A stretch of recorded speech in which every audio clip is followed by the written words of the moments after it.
Bem-vindos e bem-vindas, amantes de biologia. Estamos no nosso 5º episódio do Baseado em Evidências, o podcast de divulgação científica da Universidade de Brasília, a UNB, que faz parte do projeto de extensão BioUNB.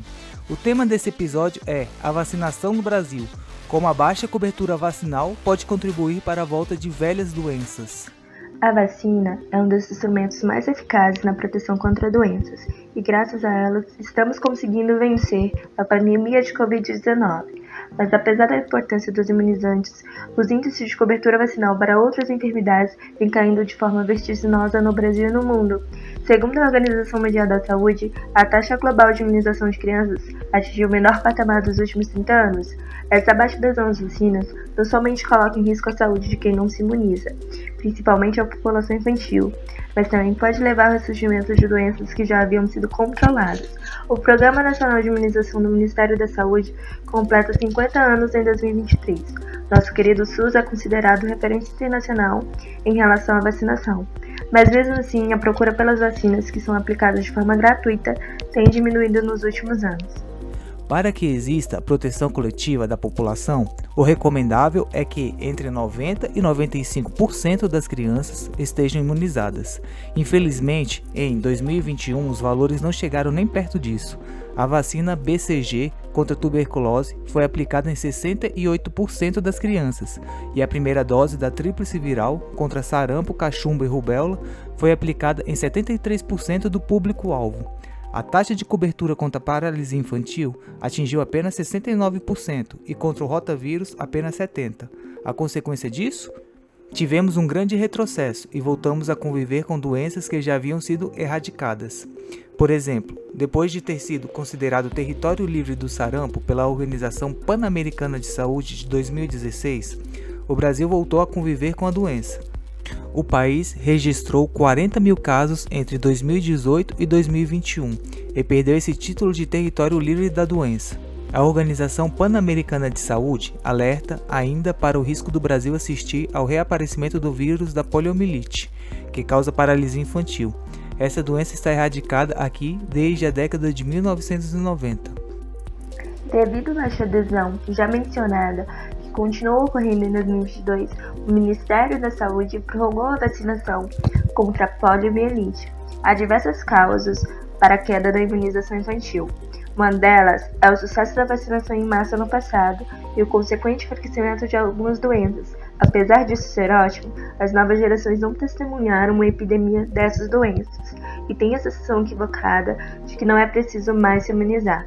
Outro fator extremamente grave e que ganhou força durante a pandemia são os movimentos de desinformação e o movimento anti-vacinas, que se baseiam em fake news e dados distorcidos. Hoje vamos debater a importância da imunização infantil e esclarecer dúvidas sobre as principais vacinas, bem como alertar para os riscos que a baixa cobertura vacinal traz a toda a sociedade. Precisamos falar sobre a importância da vacinação, principalmente entre as crianças, que são as mais vulneráveis.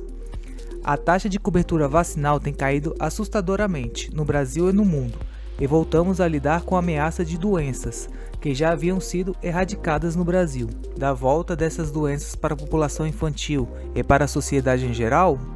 Quando falamos dos riscos da volta dessas doenças para a população infantil e para a sociedade em geral, estamos falando de doenças como sarampo, poliomielite e meningite.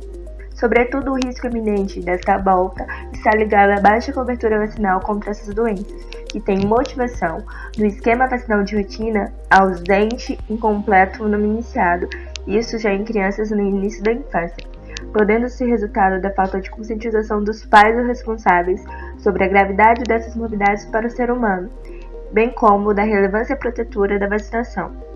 Estudos evidenciam que a percepção dos pais sobre as vacinas e o conhecimento sobre sua importância têm influência direta no começo e na conclusão do esquema vacinal, e denotam ainda que filhos de pais menos instruídos têm menor probabilidade de serem totalmente imunizados contra essas doenças, como é o caso do sarampo. Outro grande motivo para a baixa cobertura vacinal é a falta da segunda dose da vacina no esquema de imunização de rotina. A hesitação vacinal por parte dos pais é outra relevante barreira para o alcance das elevadas coberturas vacinais, necessárias para que essas doenças não ressurjam. O aumento da hesitação em vacinar ou a recusa dos pais em vacinar contribui para que, com o passar do tempo, as crianças fiquem fora da idade para serem vacinadas. E isso também pode ter relação com a desinformação sobre a segurança da vacina e o baixo risco percebido quanto à volta dessas doenças. Pais ou cuidadores ocupados, assim como a relutância dos pais em vacinar quando a criança apresenta alguma doença e o receio de reações adversas advindas da vacinação. Infelizmente, no último dia 6 de outubro de 2022, um caso de poliomielite foi registrado no Brasil, em uma criança de 3 anos no estado do Pará. Este é o primeiro caso desde 1989, quando a doença foi erradicada. Portanto, para que essa doença não volte a fazer parte do nosso dia a dia, é preciso que todo o esquema vacinal seja completado. Quem se vacina protege a si mesmo e a todos à sua volta. Pessoal, o nosso episódio está chegando ao fim. E nós esperamos ter esclarecido alguns pontos sobre esse tema tão importante, bem como incentivar a vacinação. Não esqueça de nos seguir no Instagram e no Facebook, no @biounb e no Twitter, @biologiaunb. E deixem sugestões de temas para a gente ir conversando por aqui. Até o próximo episódio e até mais.